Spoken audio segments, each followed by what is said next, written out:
Happy Whitey Palooza Wednesday. Happy Whitey Palooza Wednesday. Hello, everyone. You didn't start with that. You always start with that. Why you gotta make fun of me? Because you're fun. And do you like that I do that? I don't know. It's just what you do. I never thought about it. It just happens. Oh my gosh. Okay. Well, we are here. We are live. And yes, we know that our sign is backwards. The sign isn't backwards. It's Facebook got rid of the magic wand icon that let us flip it around. Facebook. Why do I smell smoke, children? What are you doing in there? Do you smell smoke? There was wood smoke smell outside when I went outside. Someone has a fire going. How many times is it going to tell me that you're watching? So we read, show them. Change Your Paradigm, Change Your Life by Bob Proctor. Absolutely amazing, life-changing, transformational book. Highly recommend. 5.5 stars. If you can. Best book I've ever read. Definitely wins as the best book I've ever read. And You've read a lot of books. I would say I gave it 5 stars, and I read it once. Seth has read it multiple times. I'm on my 3rd time. So I will go back and read it again and again because... 3rd time in the last month. Well, one of the things that he says is we change our beliefs through repetition. I'd write that down too. So I think that when we learn new things, we need repetition to actually sink it into us and become a new belief and a new paradigm. Repetition is the mother of skill. Yes. So we both took notes on the book. Yes, we did. And I actually have notes. I'm so glad you can share with us. You can go to whiteypalooza.com and read my full blog with all of my notes on this book. Why does the light keep going on and off? I don't know. It's possessed. We have a visitor. Or we just need an electrician. Somebody wants to hear this. Somebody agrees with us. Maybe Bob is here. Bob, it has passed to the heavenly plane, so it is Bob Proctor could be visiting God, us, except that light does that all the time, not just when we're talking about Bob. So here's my question for all of you mothers out there. And you don't have to be a mom to answer this question. If you get up at 6 a.m., and it is now 9 p.m., are you as tired as I am? That is my question. I don't know how tired you are. I'm ready for bed. Okay. So let's do this. So I took notes on the book, Change Your Paradigm, Change Your Life. Thank you, Bob, for writing the best book I've ever read. I really strongly encourage you to go read it. I think it will change everyone's life. Yes, I listened to the audiobook twice, and I'm now reading the physical book for the 3rd time. Okay, so you're going to add to my 2 cents and add your own cents. There will be lots of sense. There will be lots of cents. So I want to start with my bullet point of you are already there. And I think that when we are striving for something, then we are constantly in the state of striving. Yes. Versus acting like we're already there, pretending we're already there, and then miraculously we get there. Yes, I realized that I had been putting out to the universe a state of wanting, a state of not being where I wanted to arrive yet, and told that story a lot, and now I need to tell the opposite story of being where I want to be way more many times than I told the lack of or negative story to make up for it. I'm so glad. Do you feel like you're following through with that? I do. The negative chatter has gone way down, my stress level has gone way down, and I am catching myself when those doubts creep in. I am catching myself way faster. They're not as strong, and I am recouping, reactivating, reframing way faster than I used to. So I am practicing with my thoughts all day. And we haven't discussed this, but I am practicing all day. Like I am literally telling myself what I want to think and feel all day and practicing.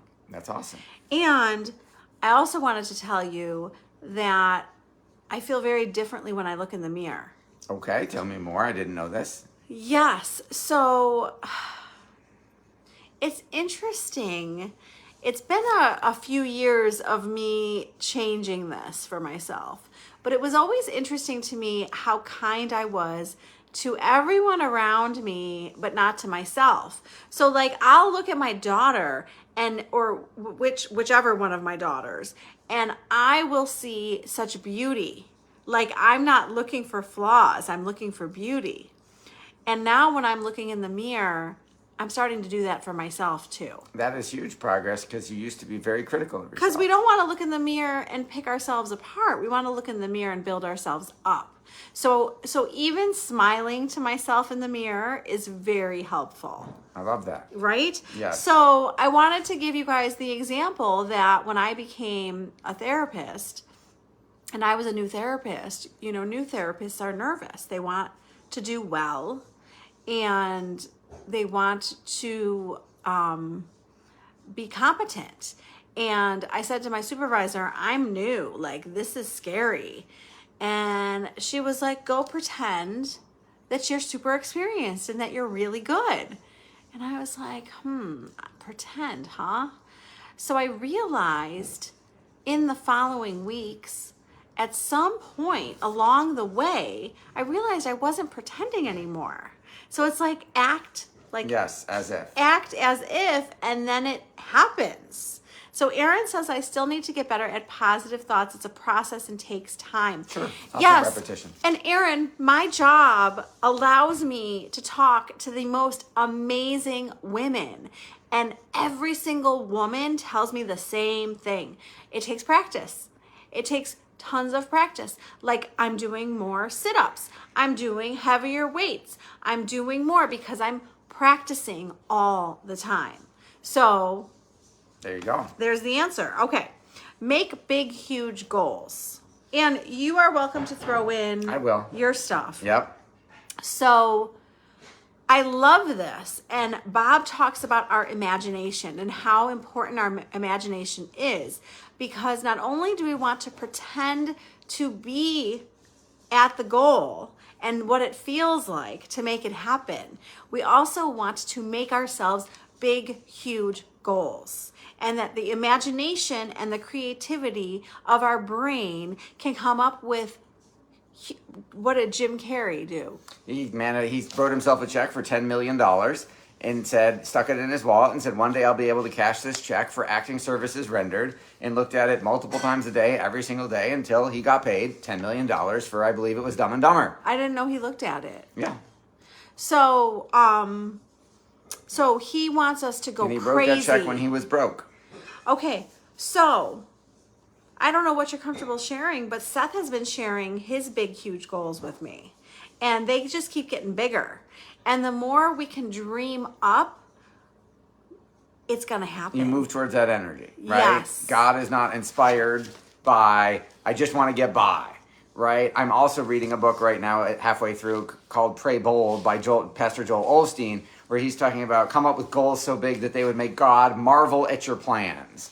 So it's the same thing in terms of there's some type of magnetic, that energy of something absolutely incredibly amazing that moves you in that direction. Absolutely. And I love when you share your big, huge goals. I mean, Bob is like, go crazy. Like, think of big, huge goals. Don't think of little things. Yeah, one of my little goals was originally I just wanted to get a screenplay sold and produced and be able to go see a movie that I wrote on the screen.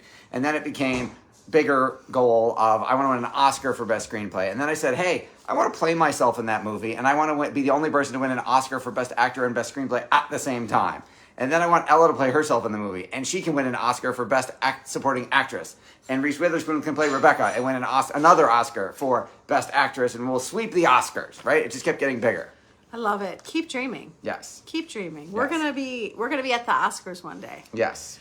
So, changing our beliefs. How do we change our beliefs? So, Bob tells us to constantly be reevaluating situations. He says that we pick up limiting beliefs along the way from our parents, from other people. Mother, father, brother, sister, teacher, preacher, school. And we need to constantly be reevaluating to change our beliefs.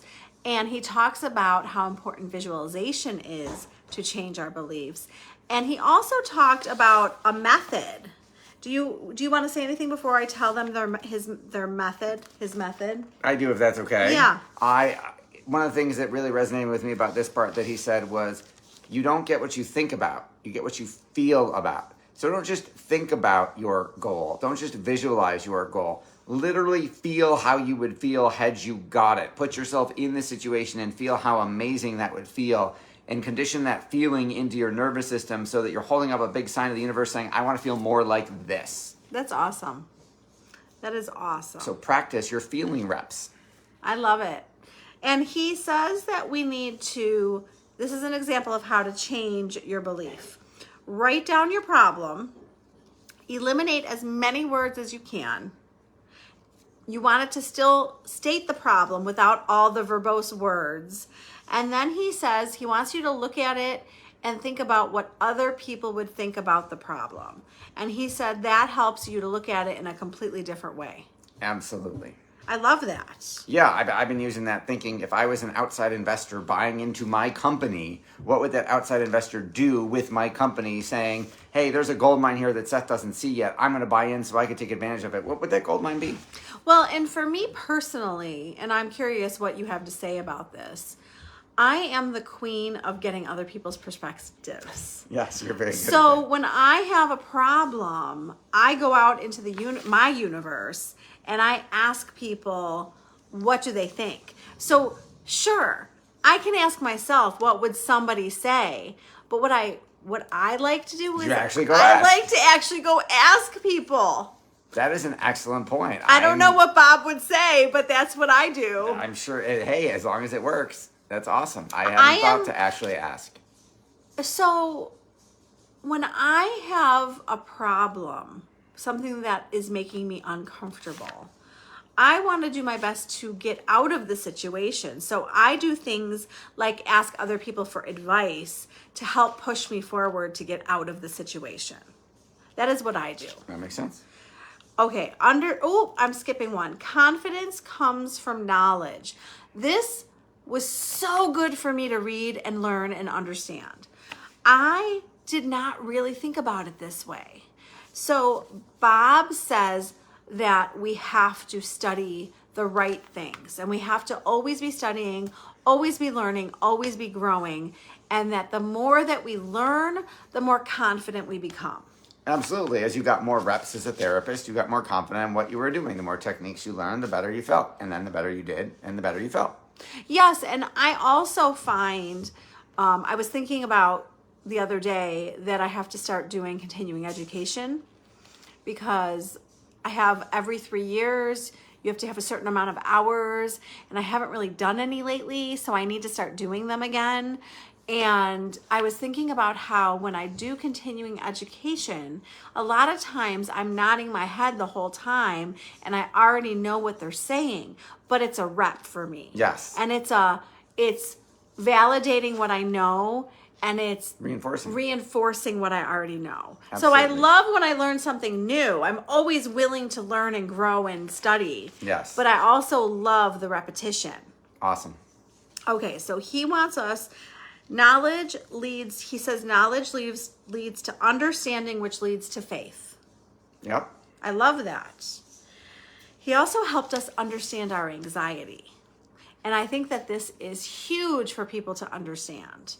And he says, when he puts it like this, he makes it sound so simple. And I want Seth and I to try to think of examples to help reinforce this. So he says, lack of knowledge causes doubt and worry, which causes anxiety. I have never thought about it that way.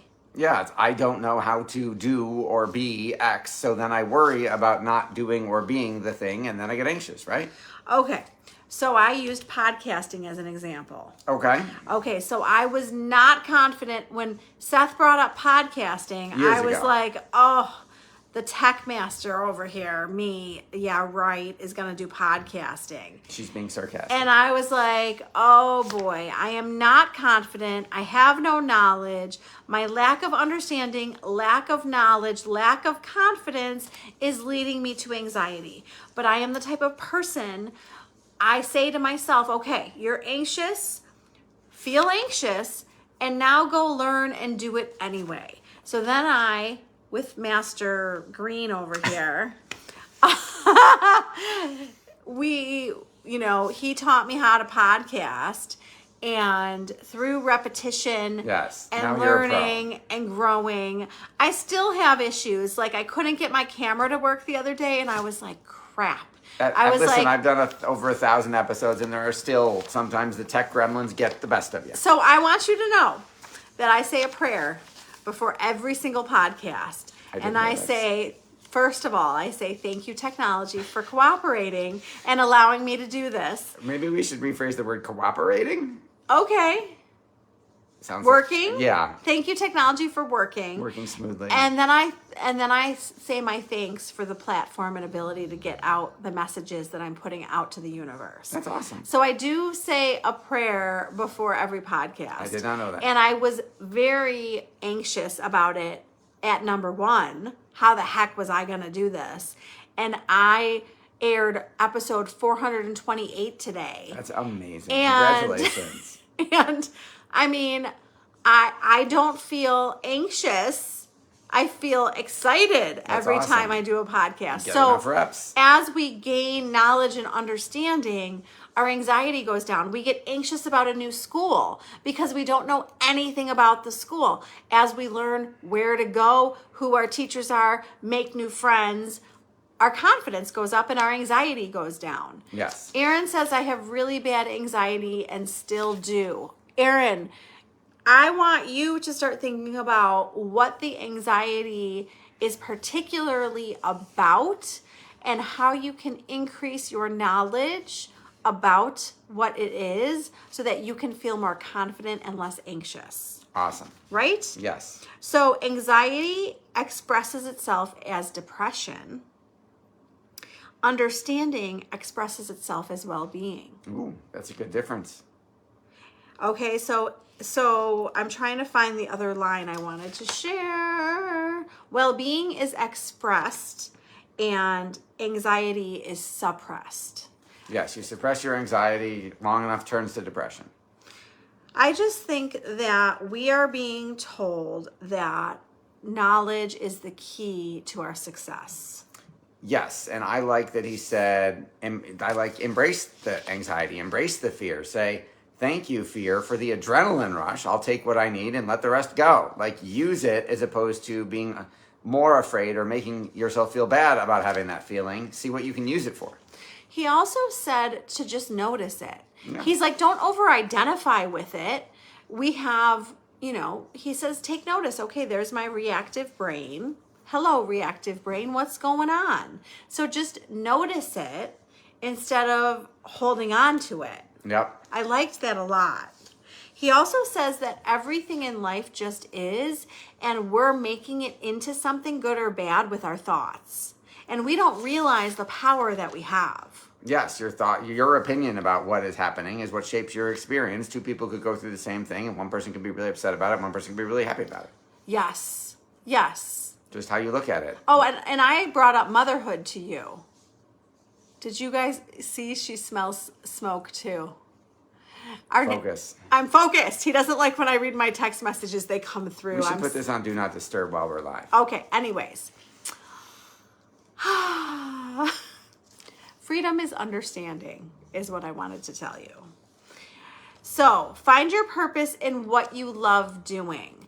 So, it's interesting to me that he wants us to go to work for satisfaction. He wants us to take notice of what we love doing, and he wants us to go do that, and he wants us to find our purpose from what we're enjoying. He's like, your purpose is not this big abstract thing. Your purpose is, what do you love? What do you want to spend your day doing? And I just feel like he made it so simple. Yes. What do you like talking about all day? What do you like talking about all day? Today I talked about mindset. There you go. And oh my gosh, this comes up for me every single day. Somebody mentions this to me. This is like part of the key to your success. React versus respond. Okay. And he talked about the coin. Do you remember the coin? The two edges, yes. Yes. The rough side of the coin symbolizes working from the outside in and letting the outside dictate your life. Yep. And that's us letting ourselves react To the world. To the world. And the smooth side of the coin is working from the inside out and signifies being in harmony when everything is flowing. That is beautiful. So when we're working from our inside and our spiritual self, and we're responding, and we're not reacting to people, and we're not letting the outside world control us, then we live a much better life. Yes, he said, I wrote down, if you're struggling, you're going against the flow. Right. So how would we go with the flow is what people would say. Yeah, stop resisting. Go with what's happening. Yeah. Okay. Accountability partner. How many times have we heard this one? What I love about Bob is he talked about his wife when he talked about an accountability partner. And he talked about how we need to pick someone who we really respect so that we don't want to let them down. So I tell Seth my goals. I tell Seth what I'm working on. I want Seth to know what's going on with me. I don't want to let me down. I don't want to let Seth down. I want to be the best me and the best wife I can be. And I want him to know what I'm striving for so he can be like, hey, how is such and such going? I'm your biggest cheerleader. So we want to pick someone who, and I think he said that you want to talk about it every day. Yes, he mentioned that he records something about talking about it and then sends it to that person, which I have been sending you stuff every day. Yes. So this is a word that came up in my podcast today. Growth is being uncomfortable. Yes, like when you're working out and you're like, I'm so sore, and you're supposed to be. So Seth has helped me with this because I used to, you're all going to laugh at me. Please don't make fun of me. I used to get sore and I used to really complain about it. And I used to be like, I don't want to feel this way. Forget it. I don't want my abs to be sore. I don't want to feel sore. And now when I feel sore, I'm like, I'm doing it, baby. There you go. So he wants us to keep setting new goals for ourselves. He wants us to realize that growth is uncomfortable. And he wants us to emulate people we admire. Yes, I wrote that down. I wrote down what is the one thing that person you want to admire or become would do, and then do that. Interesting. I feel like I need more. I don't really have the answer to that. Like, who do I want to emulate? Okay, well, you got to figure out a role model of someone who's got what you want. I see that. And well, hey, what are they doing? What's one thing I could do? Let's talk about how he wants us to start our day. Yes. Okay? So he wants us to write 10 things down that we're grateful for every day. I've heard people say that multiple times. Yeah. He takes it a step further that I've never done. He wants us to send love to the 3 people bothering us. Who is bothering us today? Who can we send love out to? And he wants us to get into a loving vibration. Then he wants us to meditate for 5 minutes. Yeah. And then he wants us to ask for guidance. Ask for good energy and guidance for the rest of your day. And if you're feeling grateful, we will see things differently the entire day. Absolutely. And if we are sending out love into the universe, we're going to get love back. So if I'm sending annoyed energy out to the universe, I'm going to get... 6 in the morning. Am I... What? Nothing. What did I do at 6 a.m.? No, I'm saying loving energy at 6 in the morning when you get up. I think I do that. Awesome. I'm always excited to say good morning to everyone. Don't you hear me saying good morning to everybody? You probably don't like it. I didn't say I didn't like it. That's not true. Oh my gosh, I'm yawning. Okay. I thought one thing he said that was really interesting was he said, worriers worry to calm themselves down as failure prevention. Use the worry and then cut yourself off. Okay, so Deborah Mallow said something so good today that I forgot to post. So I will go post it in my group. 91% of our worry never happens. 91%. That's how much energy we are wasting. So cut it out. Okay, and I also wanted to tell you that he said that all problems reside within you. If we have a problem, we're in charge of fixing it. We are the problem and we are the solution.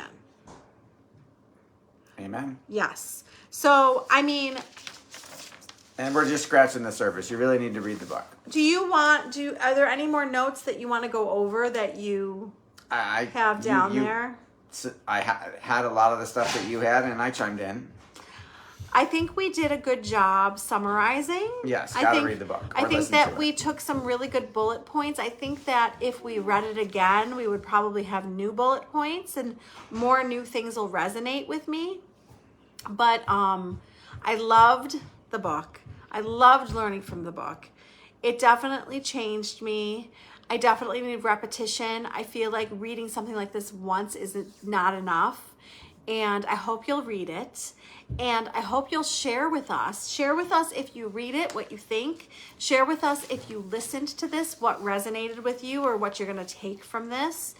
And I want to tell you that on Friday on the podcast, there is a new podcast being released with Dr. Amber Tishner. And it's so funny, I almost screwed up her name again. I don't know why it's a tongue twister to me. And she is wonderful. And she talked about parents regulating their emotions. And I think that's a super important topic. It is. That's been big for you. And I think that... because it rolls off onto our kids. Yes. We have to be able to regulate ourselves to help regulate our kids. And our kids are learning from us. So I hope you will tune in and listen. And we had our March challenge in my Whinypalooza Mom group on Facebook. It's free. It's supportive. Come join us. And Brandy was our winner this month. So Congrats to Brandy. I dropped off her prize today. And what else, honey? Go to whinypalooza.com, find the link tree, sign up for all of Rebecca's amazing free resources, including the Whinypalooza newsletter that comes out 2 to 3 times a week. And as always, with all of her content, please remember to like, rate, review, share, and subscribe. So, I don't know how he does that. Repetition. And we are going to ask you to please share this with someone that you think needs it, because hopefully it would help them. Absolutely. So have a wonderful week. Sunday is Seth's birthday. It is. So happy almost birthday to my honey. Thanks. And maybe we'll talk about Seth next week. Happy Whinypalooza Wednesday. See you next week. Thank you for tuning in to the Whinypalooza podcast. If you like what you heard, please be sure to subscribe so you never miss an episode. While you are there, leave a review. I love to hear your feedback. Thank you so much for listening. Until next time. This show has been produced by Market Domination, LLC. To discover how you can have your own show completely done for you and turn it into a real published book and become the authority in your marketplace, go to www.marketdominationllc.com/podcast offer.